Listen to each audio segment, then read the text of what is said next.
أعوذ بالله من الشيطان الرجيم بسم الله الرحمن الرحيم والعصر إن الإنسان لفي خسر إلا الذين آمنوا وعملوا الصالحات وتواصوا بالحق وتواصوا بالصبر صدق الله العظيم بسم الله الحمد لله أشهد أن لا إله إلا الله وأشهد أن محمد عبده ورسوله maanta waxaan isugu imaanay xafladan oo qaaliga nagu ah walaalkeen Siad cali oo borderka qaybta waxbarashada Minneapolis oo 8 sano ka soo shaqeynayay waxbarashada qaybta Minneapolis muddana aan saaxiibanahay aan iskuul dukanayna jaamacada masaajidka Klobuchar maalinkii oo doorashada ka qayb galayay ilaa maanta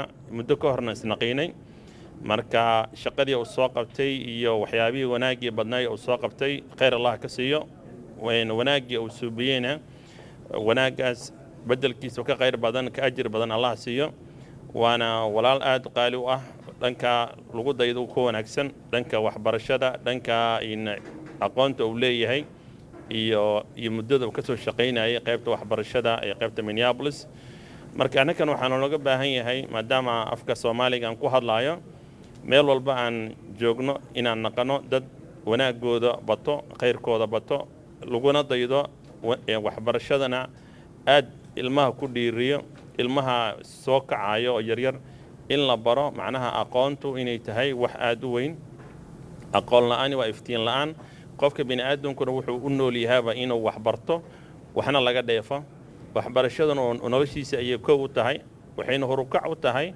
inuu horumar gaaro marka waxaan isku baraarujinaynaa in mar walba ilmaha lagu dhiirigeliyo inay aqoontu ku dadaalaan kuwa jaamacadaha dhiganayo kuwa hadda soo koraayo iyo dadka waaweynba cilmi lagama duqoobo haddii uu 70 sano jira xataa wax waa baran kartaa marka haddaadan niyadaadu wanaagsantahay wax waa baran kartaa qof walbaba waxa wanaagsan inuu ku dadaalo sida noloshiisa ay ka mid tahay inuu wax barto marka intaas ayaan hadalkii ku soo gabagabayna waana mahadsantiin dhamaantiin sida uga soo qayb gasheen xafladda assalaamu calaykum waraxmatullaahi wabarakaatuh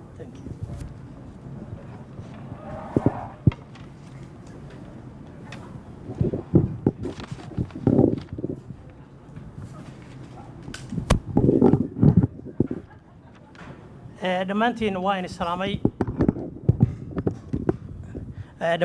salaamay insha Allah waxaan isku dayaynaa marka hore af Soomaali inaan ku hadalno kadibna qofkii raba Ingiriis inuu ku hadlo hadhow uu ku hadli karaa so marka hore waxaan rabaa in aan sharaxo sababtan meeshaan isugu nimid iyo waxaan keenay magacayga waxa la yiraahdaa Axmed Keenan caawa aniga ayaa facilitate garayn doona meetingan waxaan idin rajeynayaa dhammaantiin inaad si degan aad u wada dhageysataan oo la socotaan qof kasta markuu hadlayo haddaba qaybta koobaad ayni sheego waxa organizationka soo abaabulay arintan golaha tala wadaagga waalidiinta Soomaaliyeed ee loo yaqaan SBAC iyo shaqaalaha Soomaaliyeed ee dugsiyada dadweynaha Minneapolis ayaa soo qaban qaabiyay kulankan gaarka ah ee lagu maamuusayo laguna qadarinayo laguna xushmaynayo laguna xasuusanayo 8 sano ee uu Siad cali u soo shaqeeyay bulshada Soomaaliyeed khaas ahaan ardadeena iyo qoysaska ay carruurtu dhigtaan dugsiyada dadweynaha Minneapolis waxaan caawa halkan isugu nimid inaan u sheegno hogaamiye Siad cali inaan aad iyo aad u qiimeynayno wax qabadkiisii uu u qabtay ardadeena shaqaalaheena waalidiinta iyo guud ahaan bulshada Soomaaliyeed ee reer Minnesota kulankan waxa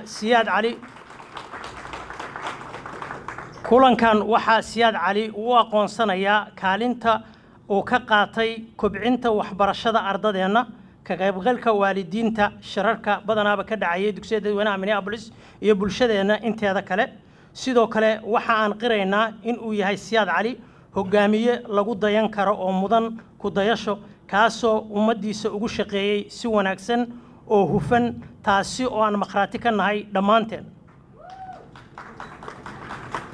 kulankani waxaan iftiimin doonaa hawlihii uu Siad cali u soo qabtay 8 sano ee la soo dhaafay haddana waxaan rajeynayaa inaan qaybta kale aan Ingiriis ku iraahdo intii alla iga sulansiiyo Somali Parent Advisory Council, known as the SBAC, and Somali educators of Minneapolis Public School organized this special meeting to honor, appreciate, respect, and remember the 8 years that Siad Ali had worked for our Somali community, especially for our students and our families whose children are attending at the Minneapolis Public Schools. We are here tonight to tell Director Siad Ali how much we value and how much we appreciate his work for our students, our staff, our parents, and our Somali community in Minnesota. Your work has been appreciated, and we hope your educational legacy will continue at the Minneapolis Public Schools. Finally, this meeting recognizes Siad Ali, that he is the best role model for our students, and he promoted the education of our students, increased the participation of our parents and our community in general.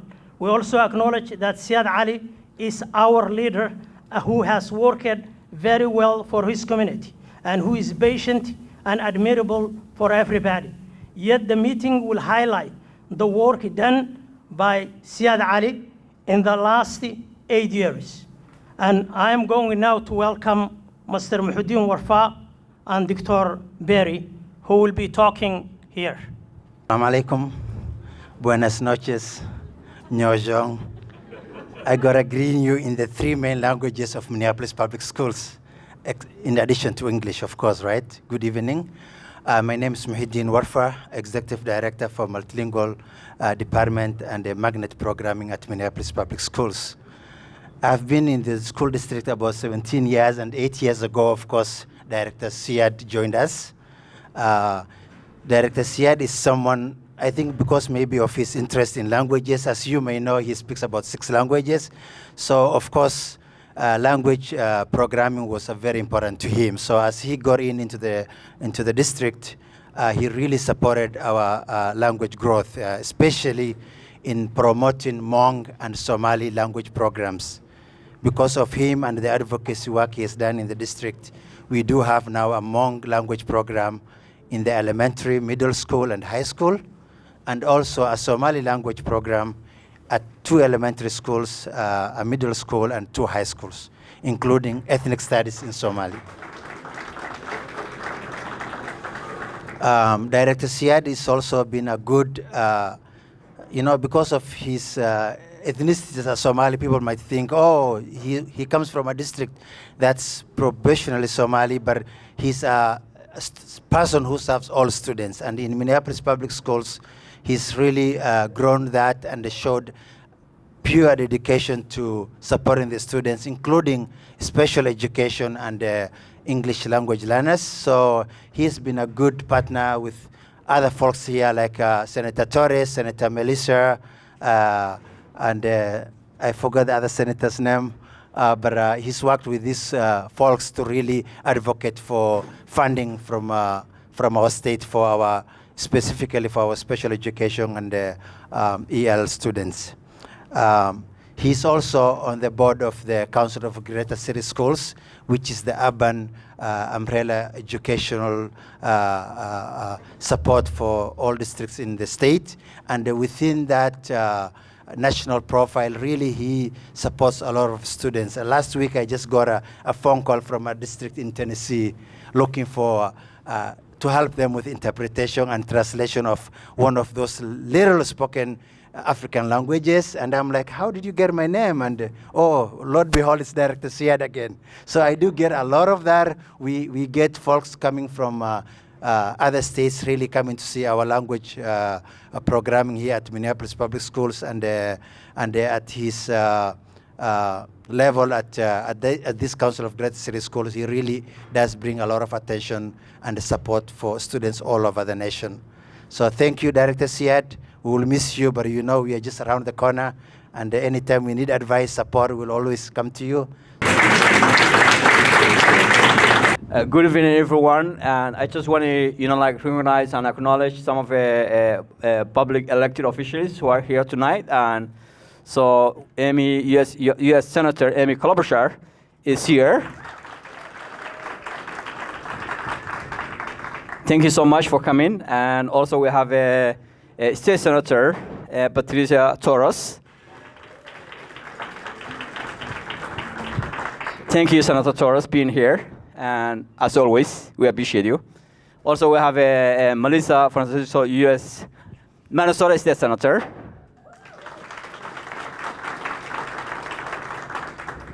And also we have forgive me if I forget some of the dignitaries who are here. Chief Devaney and State. And also we have a amazing Board of Education directors. And I see Jenny Anderson.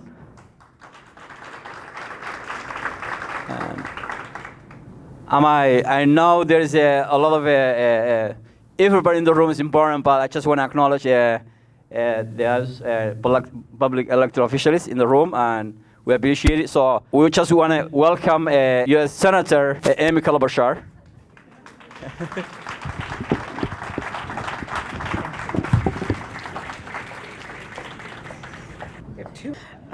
Anyway, well, thank you so much, everyone, and it is just an honor to be here for Siad. We were laughing. There are so many people from our office, where you know is his second life, where he also works, and we were thinking that banner, you know, when you're done with the party, we would just put it up in our office. It will be larger than any signs about me, as it should be, as it should be. It's very beautiful and so well deserved for Siad. And I think it's just a testament to you that there are so many leaders, the assistant principal, so many leaders, including the minority leader, Melissa Franzen, the state Senate minority leader, and Representative Davney, a good friend for many, many years. And of course, Senator Patricia Torres Ray, a good friend who showed up at all kinds of things for me across the country when I ran for president. And also, I know Rochelle Cox. I don't know if Kim is out there, Kim Ellison, but there is just so much love for Siad. So when I think of Siad, I think of a few treasured memories first, like we all have, right? I think about when I first started after he got hired. How long ago, Siad, for our office? 15 years, yes, okay. And we were one of the first offices to have a full-time Somali outreach. Of course, his job title now is much beyond that, but I remember going to all of these factories and manufacturing places and hospitals, and I would round a corner, and he'd only been on the job for about a year, and I would see someone from the Somali community who maybe couldn't speak English that much, but all they would say to me was, Siad, Siad, Siad, and I thought, okay, that is outreach, that is outreach.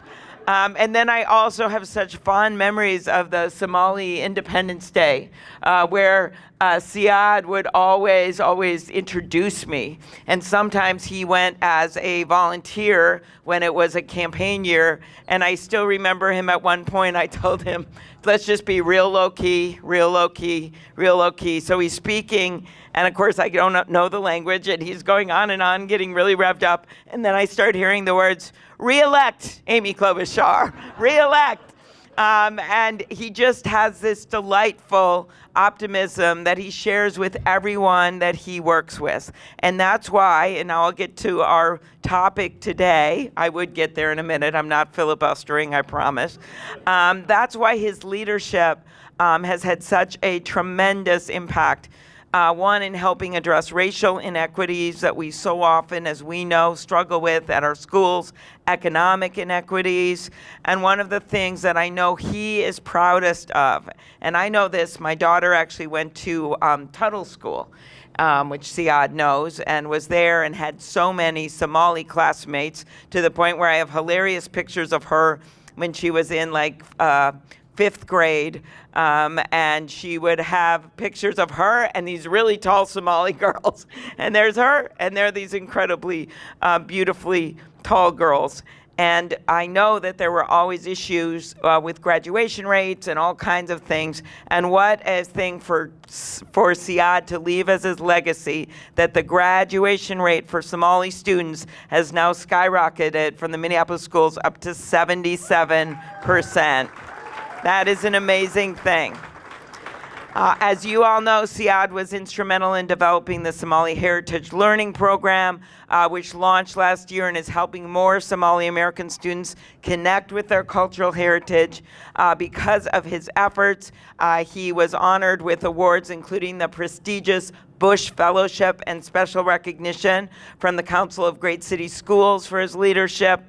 And we have just seen this firsthand as we've seen so much hatred actually and directed against our immigrant communities, regardless of which immigrant community it was. How proud I was, and Clara and Erica and Jody and our team to be able to have Siad be up front helping to reunite families, working to ensure that immigrants have the employment cards that they need to keep their jobs, and guiding so many people through the visa process. So while he was doing all this great work for the Minneapolis schools, he has continued and will continue with that banner right behind his desk to do the great work in our office. So I just want to personally thank Siad. When we were in the middle of the pandemic and we would do those Zoom calls, and people would be, because you all remember, kind of down, they couldn't see each other again, always on that Zoom call, you know, the whole office is on there, there'd be Siad. Senator, I want to add one really positive story of what happened today. I want to add one more thing. I want to say one more thing of a really, really great work that was done in our office. I hope that's as good as I can get for that. If Al Franken was here, he could do much better. But the point of it is that Siad never stops burning that torch for welcoming new immigrants to our country, for loving our city, for wanting to bring along our young people and our students. And that has only been bolstered by his work here with the Minneapolis schools. And I know the best is yet to come. So thank you, Siad.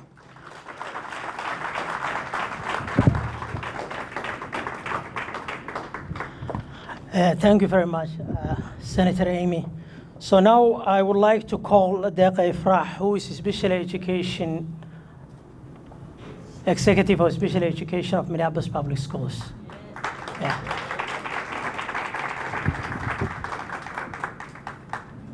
I did not know I was going to go after the senator. That's a hard act to follow, but I'll try. My name is Deqa Ifrah Hussein, and I want to share with everybody that Siad is not just a leader and an advocate. He is a visionary. When I came to Minnesota, I didn't know anybody. I was just a teacher in a high school. I've met him in a community organization named Somali Parents Autism Network.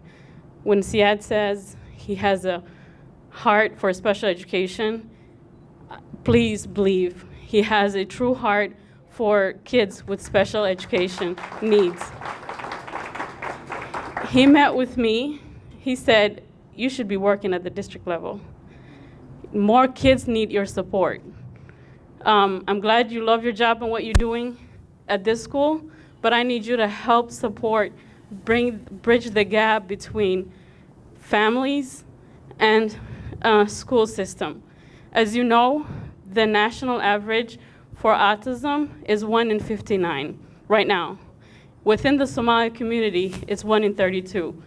And I could not do my work, my advocacy, without the coaching, without the mentoring, and without the support of my brother, Siad Ali. And I wanted to just share that with everybody, that he might have left being on the board, but I will always keep bugging him and going to him for support, because he is a true visionary leader in our community.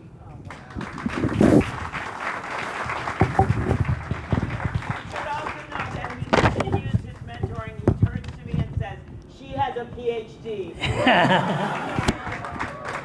Okay, yes. Yes, sorry not calling for Dr. Hussein. Okay. And now I'm going to call Leticia Guadarrama.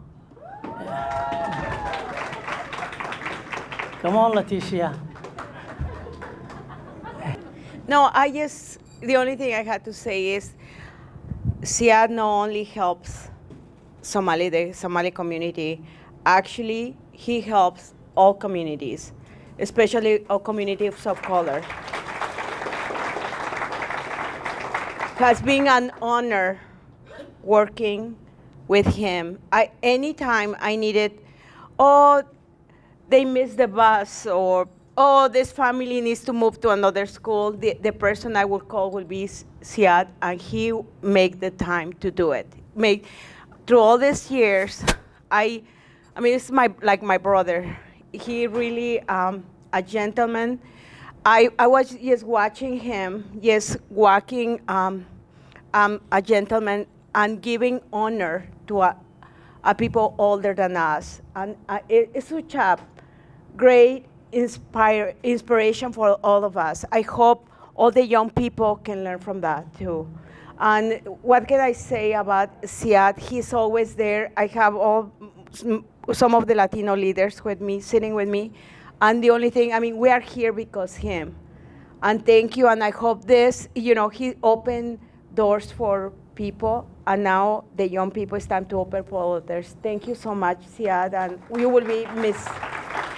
Thank you. Thank you very much. And now I'm going to call Minnesota State Senator Melissa Lopez Francisco. Melissa.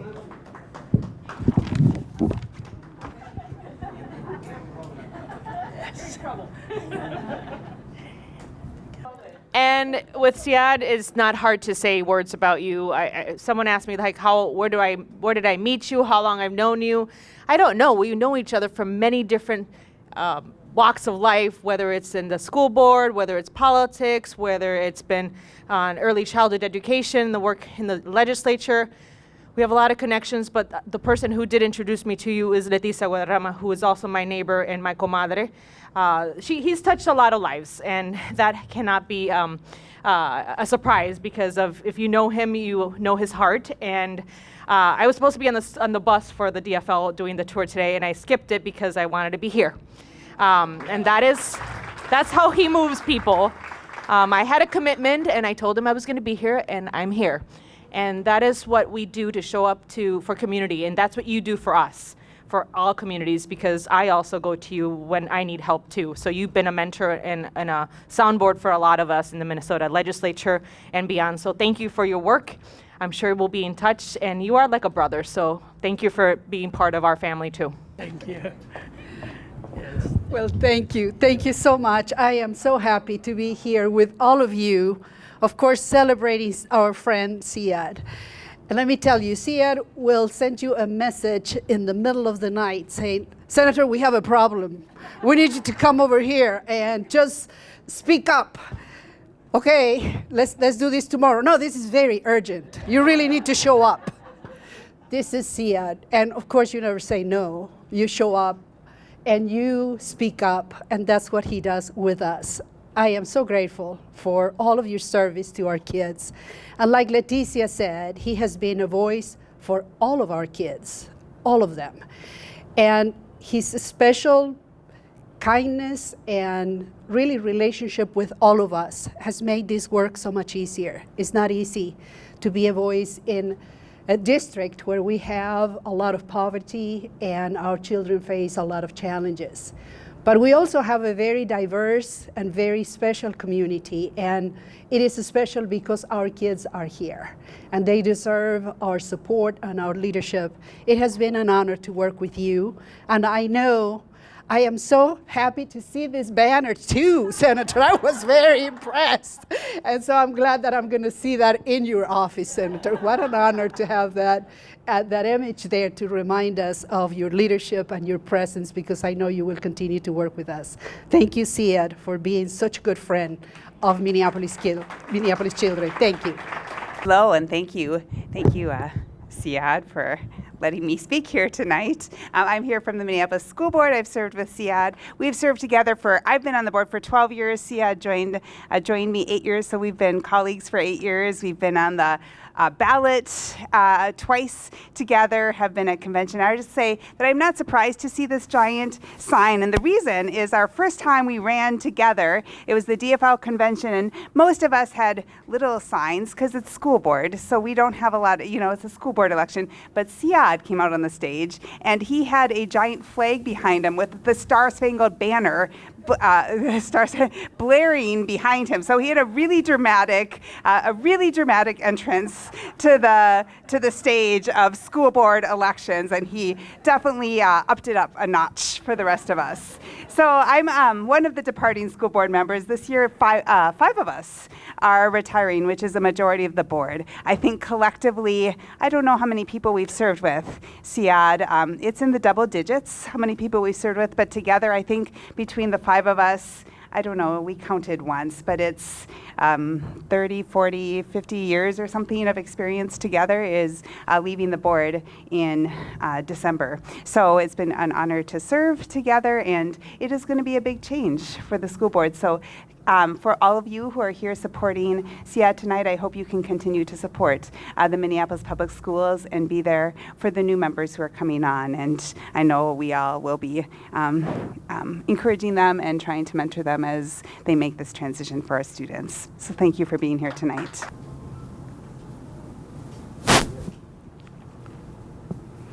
Do you have certificate? Yeah. Assalamu alaikum. I'm going to speak Somali first and then a little bit English. Assalamu alaikum dhammaan waalidiinta, dadka sharafta leh, hogaamiyaasha, dad badan oo meeshan aan aqaanaa jiro. Xaflad ka wanaagsan oo isku imaan lahaa ma leh. Siad Ali wuxuu ahaa 8 sano ugu dambeysay ninka kaliya oo telefoonka markasta u diri jirnay, markasta u taagnaa, kasoo jawaabi jiray su'aalaheena waalidiinta, xataa waxyaabo uu shaqo ku lahayn aan u wici jirnay. Marka waa nin saas ah oo waqti kasta aan email u diri jiray anigoo matalaya waalidiinta Soomaaliyeed. Iskuuladan waxaan ku haysanaa ilaa 5,000 oo Soomaali ah. Marka dalkan waxaa lagala tagayaa ilmo kaliya, intaas ogaada. Lacag lagalama tagi karo. Ilmahaas waxaa la rabaa Minneapolis Public Schools inaa adinka dhex joogtiin. waalidiinta waa idinku dhiirigelinayaa. Dad badan oo principals aan u jeedaa oo u imaada xafladan, iyo dad badan oo educators ah. Marka aad iyo aad ninkan wuxuu ahaa nin wax badan la tabi doono. Marka sida taariikhda ula socotiin waa qofkii saddexaad oo booskan soo noqday. Allah u naxariistay Samatara ugu horreeyay, haddana Maxamuuda qabtay, haddana Siad oo asaga wax badan bedel badan uga tagay. sida aan la socotiin haddana 2 qof oo Soomaali ah ayaa soo galaysa boorka. Aniga midaan ka mid ahay insha Allah ta'ala Northeastiga.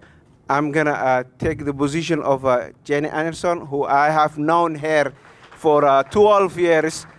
It's gonna be big shoes to fill it. Marka Siadna gabar kala soo galaysa insha Allah ta'ala. Marka cod weyna ku leedihiin sidaas uga dhex muuqda. I just want to say thank you everyone who showed up today. This is important for all of us. Senator Amy Klobuchar, Senator Melissa, and some other dignitaries, all of you, thank you very much for coming. Siad is an important part of education for all kids of Minneapolis, not only Minneapolis. Sometimes he got called. He and I used to drink coffee together, and he used to tell me sometimes they call him some other places, asking him how the state of the Somali community in this state, because in his work and some of the work he's doing, they want to learn from us too. So we contribute to this state, we contribute to this city, and I want you to be part of important community in this. You are part of the fabric of this city, great city. Minneapolis and Minnesota has been awesome city for us, all of us, and we really appreciate. Right now, I want to get, as a Somali community, we have parents have some certificate to hand it to Siad Ali for appreciation, and we would like him to come up.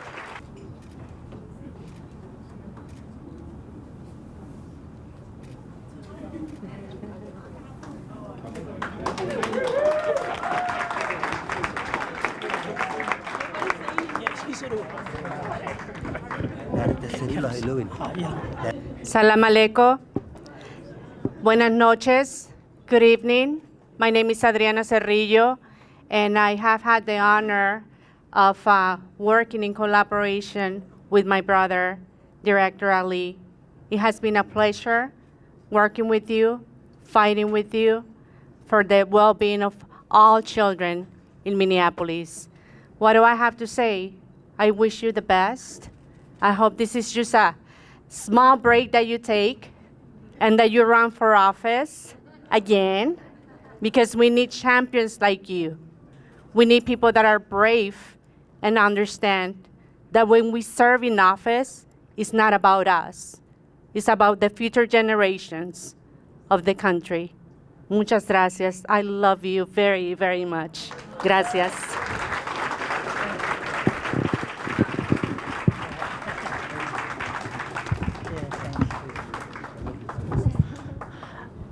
And now I'm going to call Hassan. Assalamu alaikum wa rahmatullahi wa barakatuh. Aniga farxad khaasa ii tahay caawa imaatinka xafladan. Maxaa wacay aniga macallin baan ahaa jiray waqti badan. Marka wax waa arkay si fuul ah. Siyaad markaan u gudbo marka iyo inta aan ka aqaano.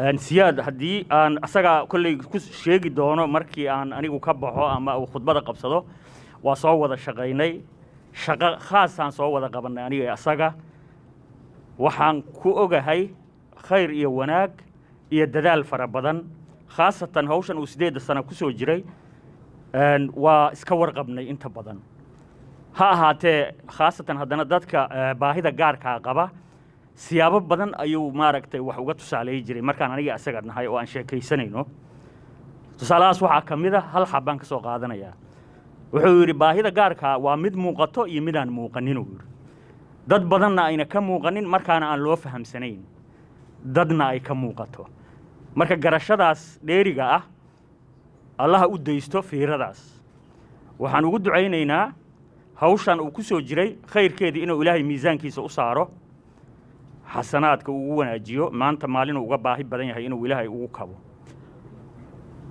meeshii uu tagana dee wanaaggaas iyo ka badan baan ka rajaynaynaa inuu ilaahay kala kulansiiyo dadkii uu u shaqeeyana waa dad nasiib badan marka anigu waxaan rabaa inaan dadka u banneeyo iga dambeeyo saa daraaddeed waa nin dhiirigelin leh khayr badan leh qalbi wanaagsan saa daraaddeed waxaan leeyahay Siyaad khayr badan iyo guul ayaan kuu rajaynaynaa intuu u adeegayna inay u mahad celiyaan u duceeyaan intuu u tagi doonana khayr iyo wanaaga u soo galay iyaguna ay bishaaraystaan wa sallallahu ala nabiyina Muhammad wa ala alihi wa sahbihi wasallam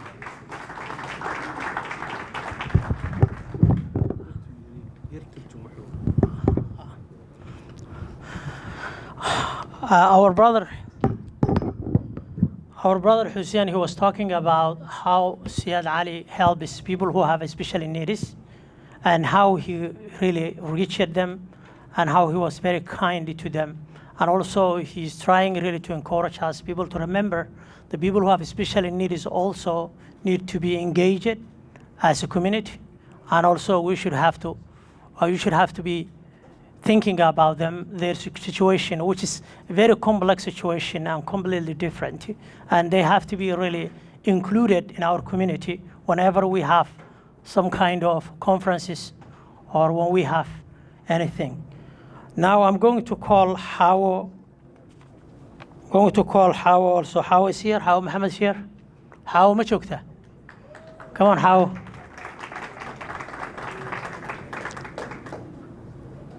Siad ninaan tilmaamayo ma ahan Soomaali haddaad tihiin meesha u joogay dadkii u ahaa Soomaaliyeed wuxuu midab u ahaa dadka Soomaaliyeed wuxuu u ahaa arag ardada Soomaaliyeed wuxuu u ahaa iftiin waxbarashada ardada Soomaaliyeed Siad ma ahan nin aan ku iloobi doono siyar isaga iyo raggii ka horeeyayba waqti dheer buu meesha ka shaqaynayay wixii uu qabtana caawa qeexisiga ma baahna waxaan u maleynayaa dadka uu ordaayana insha Allah bilkariim inay wax badan ka baran doonaan Siad dadka wuxuu soo qabtay leadernimadiisa deganaanshihiisa dulqaadkiisa oo maxal dhahay kuurgalistiisa uu u kuurgali jiray not only ardada waalidiinta dadka maaragtay baahida goonida qaba dadka community-ga oo si kasta dhibaato u qaba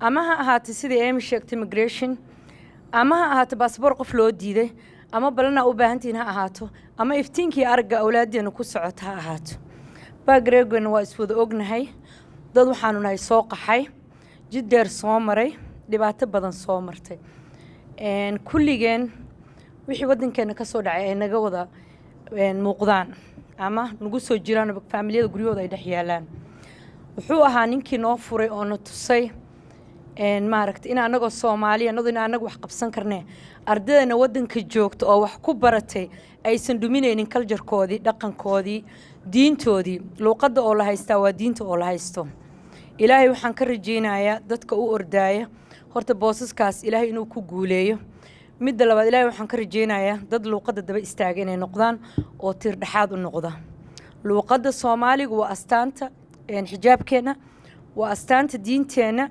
waa astaanta aan ku noolnahay ilaahay waxaan ka rajeynayaa dadka ka dambeeya inay u qaataan saas asaguna uusan noqonin nin community-ka inta baronal u shida maaragtay ka nusqaamiyo uu noqdo dad nin dadka garab istaaga oo sidii aan uga baranay volunteer-ku awalba noogu shaqaynayay ilaahay subxaanahu wa tacaala mar walba inuu ahaado mid u taagan ama ha ka tago position-ka ama ha joogo waanu duceynaynaa laba eray aan inta ka iri Siad kuma soo koobi karno waanu duceynaynaa maaragtay de afkana lagama duceeyo waxaan u maleynayaa awlaad badan oo waxyaalo badan uu sameeyay ku kala indhaqaaday inay duca ugu filan tahay Siad waa ku salaanay waan ku jecelnahay laakiin ragga Soomaaliyeed taariikh fiican uga maada tigin maxaa dhacay waxaad bartay kursiga in laga degto arrinta la soco Siadow waa godoba ragga ka gashay laakiin anagu waan ku taageersanahay waan ku soo dhaweynaa waan ku mahadsantahay haddaanu nahay dumar ciyaal educators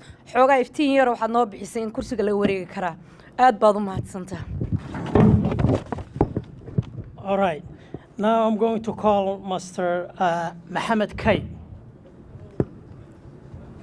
Mohammed Kay is a Somali community leader and also he has a Kate Foundation. So salaanta ka bacdi Siad waan aqaanay muddo badan oo intii magaalada aan joogay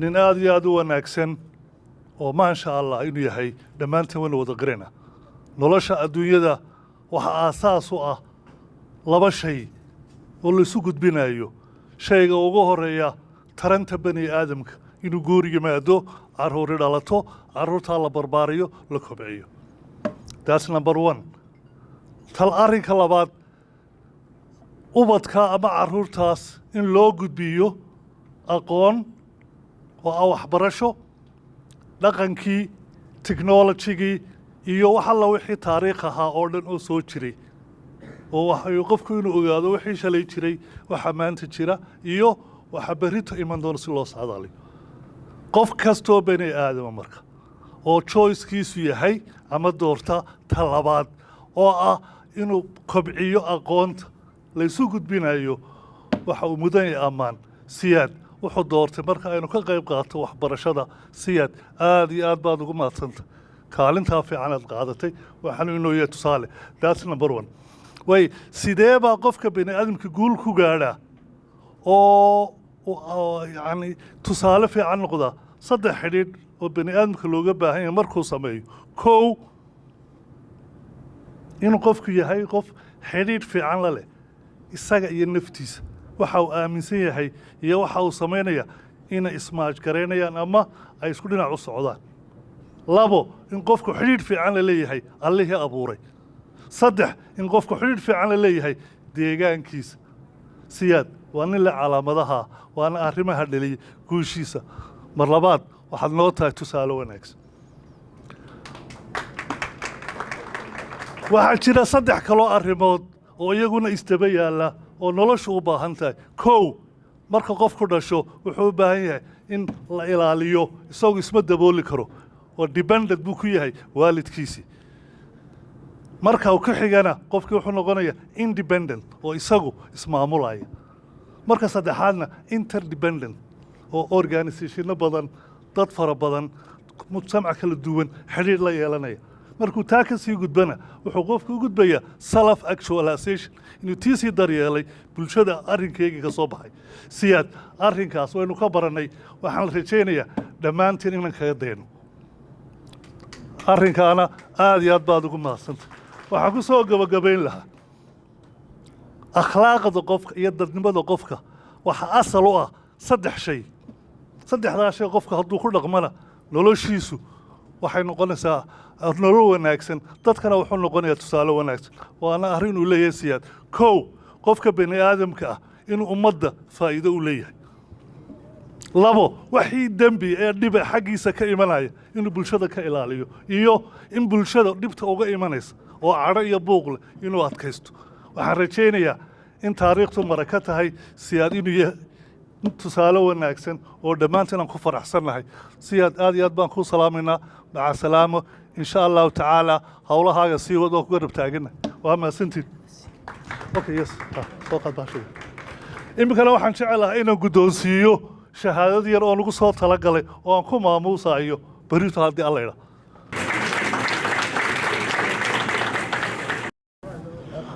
Right, thank you, thank you. Haddana waxaan u yeerayaa ninka, and now I'm calling Samakab Hussein, who is the Somali community leader. I know very well Siad Ali for many, many years. He has been a mentor for all of us. He is a community leader and a peacekeeper within our community. He's not only someone who has been doing a public service, but he has been active within the community and he cares about the community deep down. That is who he is, Siad Ali.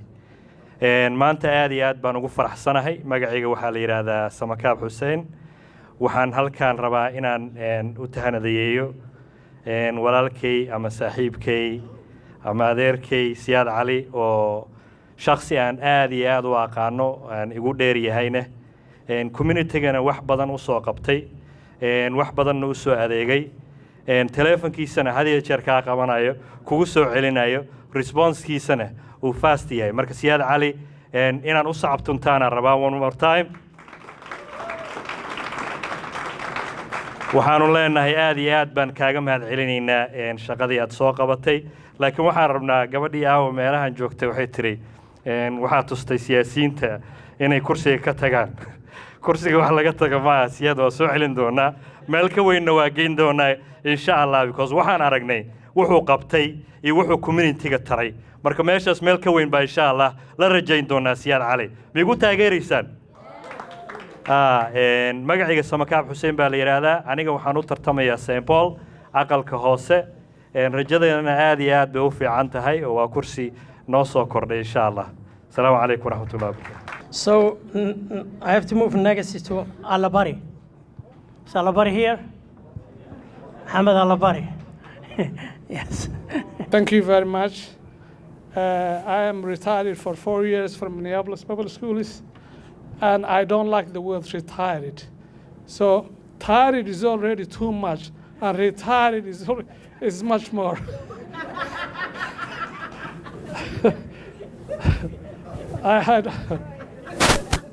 I don't like it. So what I'm thinking is now, thank God, when I retired, and my neurologist told me that when you work for 40 years and you leave, if you don't do the work, the same work or more, you lose your brain. So I was worried. How long? Every morning I was asking my wife, did I lose some? But now I realize, really, if there are two times.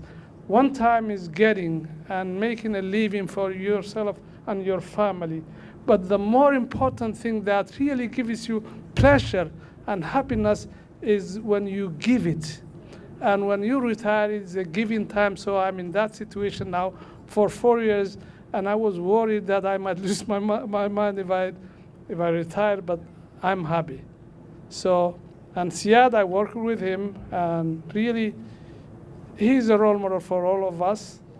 Courage, intelligence, and respect for others. So I'm really glad that I work with him, both in the district and the school. Thank you very much.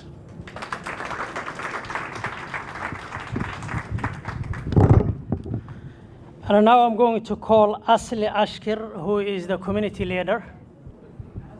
Asli Ashkir. Asli Ashkir, yes. Come on, Asli.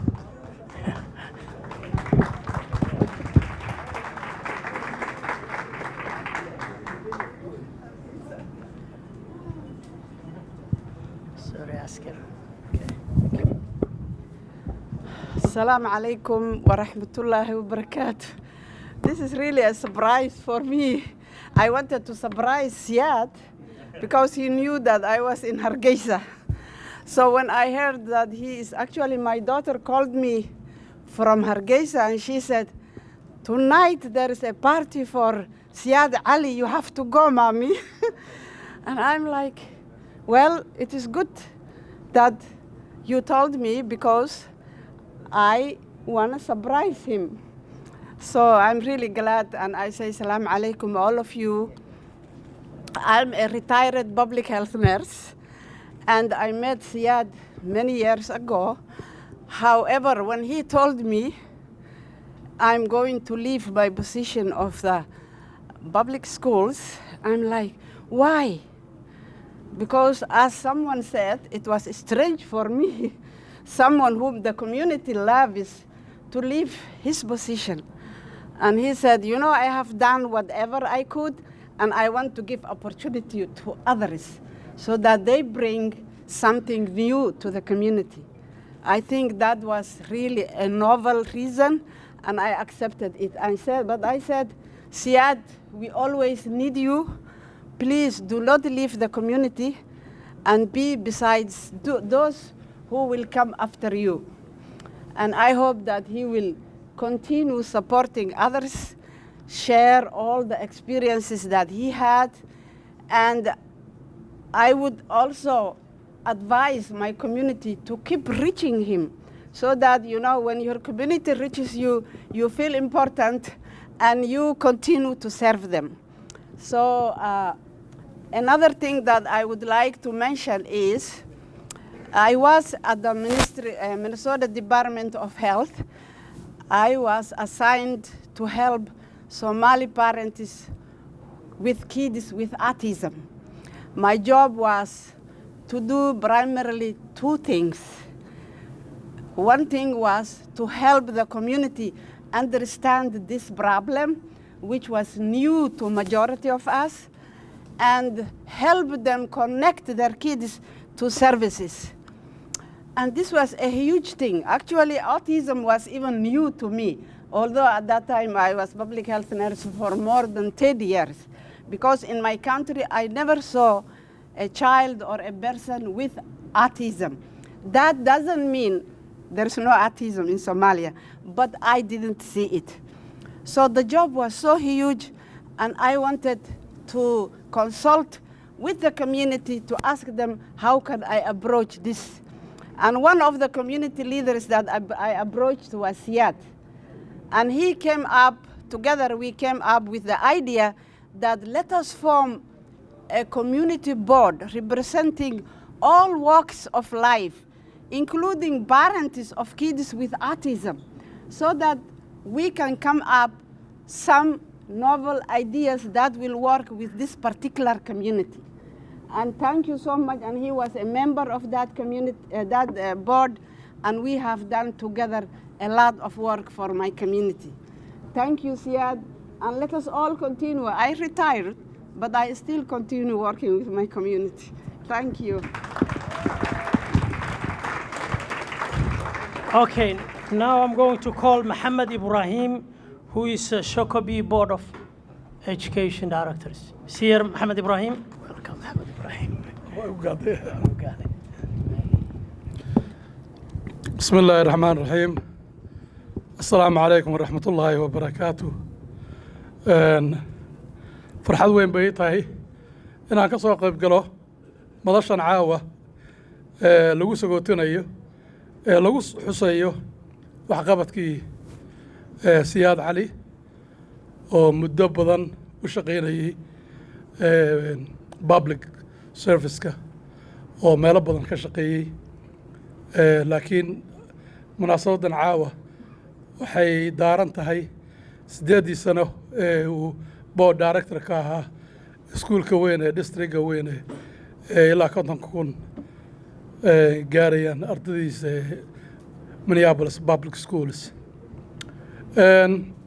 haddii marka uu dad ka horeeyo oo ka codkarsan ay hadlaan marka waxaad ku hadasho waa iska yar tahay aniga codkan weeyi sida kayd oo kale uma hadli karo maasha allah iyo raggii kale khiyaarta ahaa Siad hambalyaan ku leenahay wax badanna waad noo shaqaysay role model baan noo ahayd aniga dadkii waxaan ka mid ahay aad inspirationka aad u ahayd raacay maaragtay tustay you teach us the ropes that we can do the work waxaan kaloo salaamayaa dad badan oo baad educationka jooga cali yarow cali koonfurow waa first school counselor yaa jooga saciid garaad isna principal ah waxaan kaloo xusayaa walaasha qaaliga salmo yaa iyadana gadaal fadhida fardowso jaamac oo jaamac center director ka ah oo ku dadaashay inay soo noolayso afkii iyo dhaqankii iyo hiddaheenii iyo wax badan iyo dad badan oo sharaf leh oo meesha jooga mukhtaar baa jooga oo samfal ah walaalkeen sareedo ururka dadka indhoolayaasha ah Siad waa inaan ku dayanno dadka baahida gaarka ah leh waa inaan ka warhayno waana waajib diini ah waana in maaragtay iyagana aan ka warhayno intaas ayaan kusoo koobayaa aad iyo aad baad u mahadsantihiin assalaamu calaykum waraxmatullah. This is the last one, and next will be the Siad Ali, but I'm going to call Mahmoud Wardere. Thank you. Assalamu alaikum. Waa idin salaamay. Waqti khudbadaha waa badnaay marka aniga waa ku dheer waan soo gaabinayaa. Tas magacayga marka maqal Wardere dad xumina hadal badan ah waa hadal yarahay. Siad iyo aniga hadde waqti badan baan isnaqaanay. You know, Siad and I go way back. Siad has been a human rights campaigner in Mankato long time ago, before he became a staff of the senator and before he became a Minneapolis school board. So Siad joined me when I was working for U.S. Senator as immigration case manager, and he joined with me. I was so glad that he helped me half of the community. So together, we help a lot of people to the path of U.S. citizenship and travel document. We worked together, and I left. I mean, we lost the election in 2008, so my office, Senator Noam Coleman, no longer work there. So I'm glad Siad stayed and did a good job and helped the community in 2 levels, one in the school board, and the other one is, you know, to the access to the federal government. And I was so happy that he's staying, and I'm happy that he will continue to do that, even if he retired from the school board. I want you to keep that job, the one with the U.S. Senate. It's very important for us. You can leave, you can retire both. So thank you very much.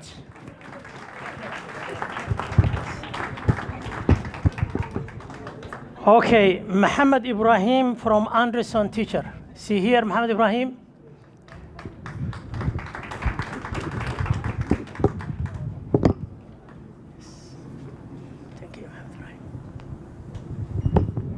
بسم الله الرحمن الرحيم وأنا السلام يا دمانتين بقى سلام أدي أدو قيمة له I'm excusing myself to speak in English for non-Somali speakers. So I would like, Somali people who are here to interpret you.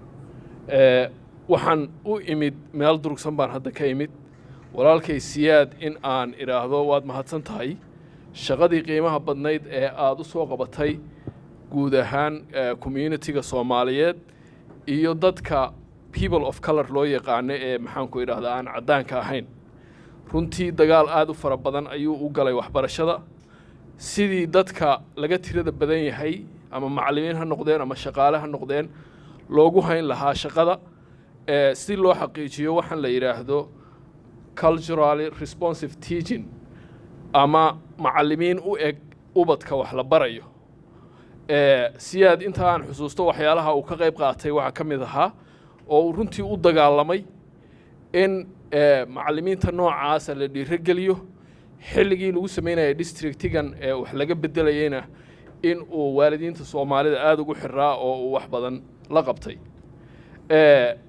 guud ahaan ummadda Soomaalida ahi intooda waxbarataa waxay aad iyo aad ugu sharfan yihiin inay xusaan dadkooda qiimaha leh sida Siad oo kale Siad marka walaal waxaan ku leenahay kaalimo badan ayaa wali bulshada kaaga banaan inaad noo sii joogto sidii uu Professor Maxamed Allah bari sheegayayba waxaan jeclaan lahaa in aadan maxaan ku iraahdaa hawlgab noqon ereygaas retirement ama retired waa hawlgab qof hawlgaba ma jiro noloshu ilaa maalinta ay bilaabato ilaa iyo maxaan ku iraahdaa geerida من المهدي إلى اللحد رسولك عليه الصلاة والسلام بايري اطلب العلم من المهدي إلى اللحد ومركا قف كل شيء إلى اللحد كالجيني مركا سياد وحنو فيلينا كالنتا وحبرشدا iyo kaalimaha kaleba inaad qayb lixaad la ka qaadato oo aad hawshii qiimaha badneed aad noo sii waday kaalimo kale aad noogu buuxiso intiina hawshan ka soo shaqeysay ee bahda waxbarashada ah oo Kaynaan iyo Siid iyo ay kamid yihiin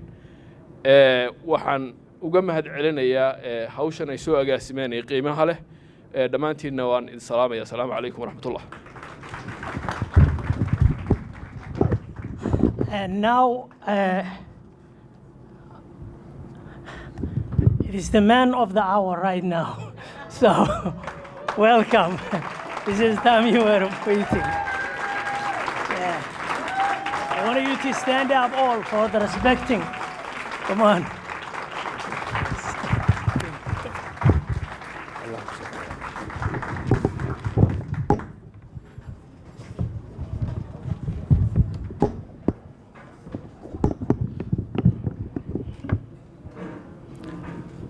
السلام عليكم ورحمة الله وبركاته. May peace be upon all of you. And walaalayaal dhammaantiin waxaan idinka mahadnaqayaa sida qiimaha leh ee aad waqtigiinii maanta iigu soo hurteen idinka oo runtii arrimihiinii gaarka idinaha ka yimi waad i sharafteen waxaana leeyahay ilaahay ha idin sharfo dhammaantiin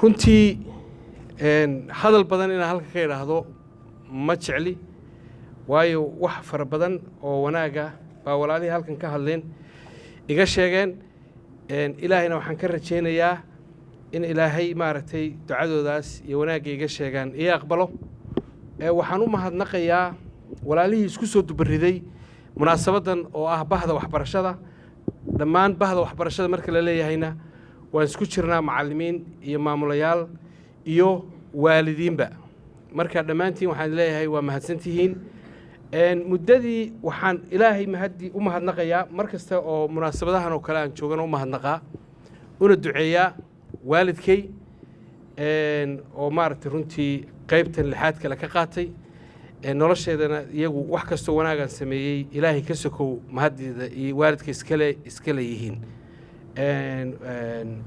يعني waan jeclaan lahaa inay halka joogaan laakiin ilaahay ma qadarin waxay jiraan jannaday jiraan marka laakiin waxaa halkan jooga walaashay Faadumo curadii reerkayaga oo mar walba salaanta iyadu qaadata iyo caruurta aan abtiga u ahay quruxda badan maaragtay runtii aan u mahadnaqayo iyagana waxaan u mahadnaqayaa xaaskayga khadra oo runtii ii suurtagelisay inaan hawshan halganka faraha badan yaab kala galo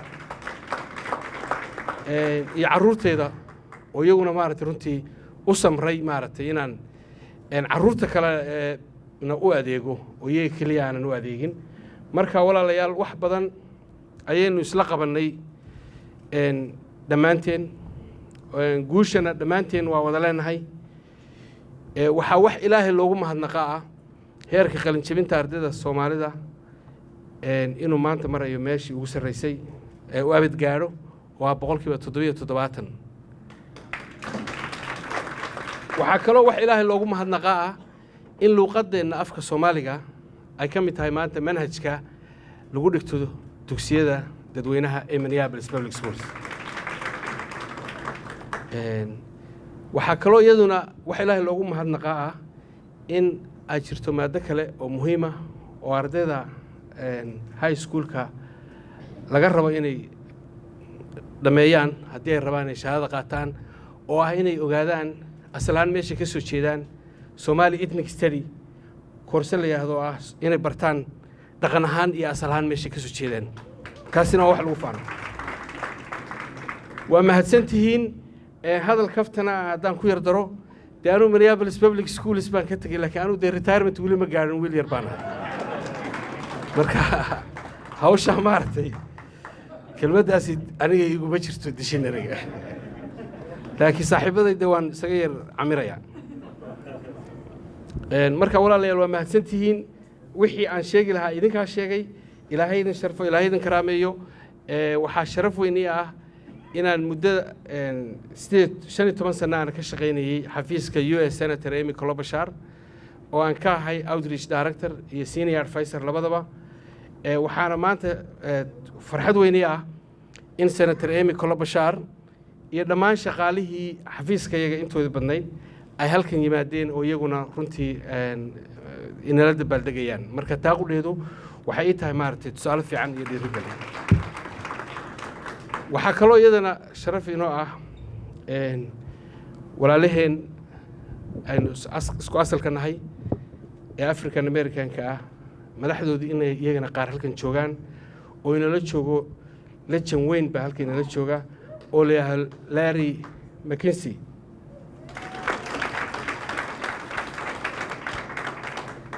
oo runtii isagana maaragtay qiimo weyn leh waxaan kaloo xusayaa Minneapolis Public Schools inay joogaan board memberskii iyo administrationkii iyo dhammaan waalidiintii intii badnayd iyaguna waxaan leeyahay waa mahadsantihiin walaalayaal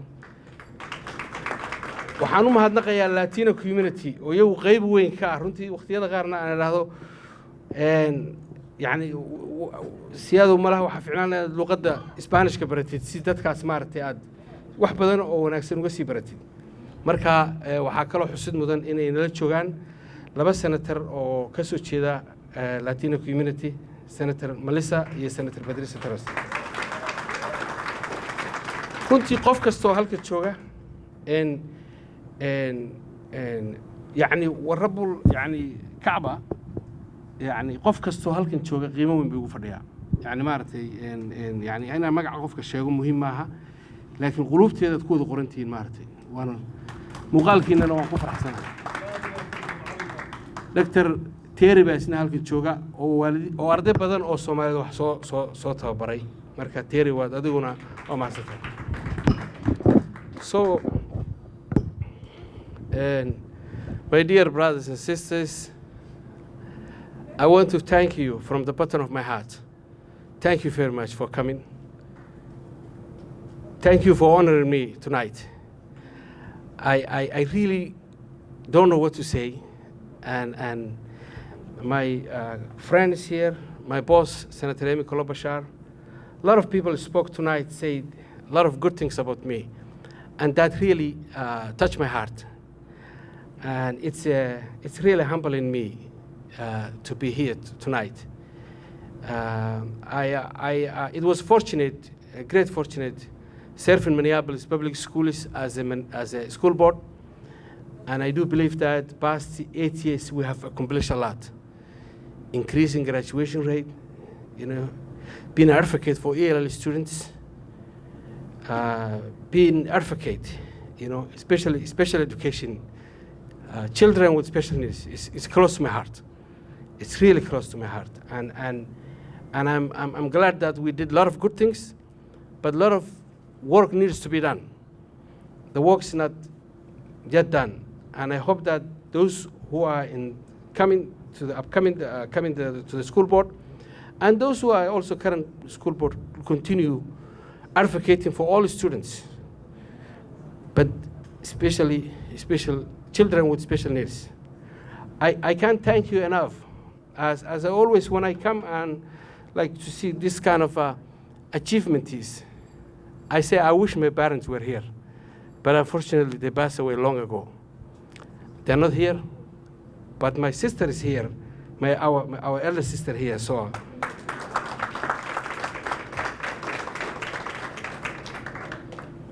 I can't thank you enough, all of you, and it's not fair if I say some of you your names and not say every one of you name.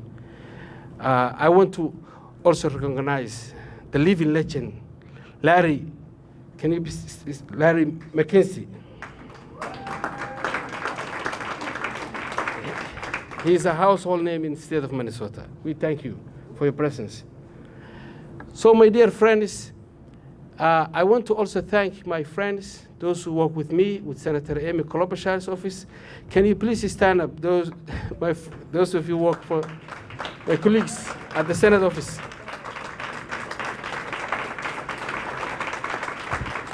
Your presence makes the difference here, and I thank you very much. I thank you, and also I thank our boss, Senator Amy Klobuchar. Jody, stand up. Why are you hiding? And also Brian. Brian, you're yeah. So, in short, I will continue to be around, and I will do my best whatever I can support our students and our families. Education. I do believe education is the only way you can be successful in this world. And truly speaking, in some cases also, you can be successful here and hereafter. So education is a very important, and I want to all communities, especially the Somali community, the Latino community, and the Hmong community, and African American community, to invest more in education, because of that's the only way we can be successful, not only in America, but everywhere in the world. Thank you very much. I love you. May God bless you. And thank you very much. May God bless you. I love you all of you. Thank you very much.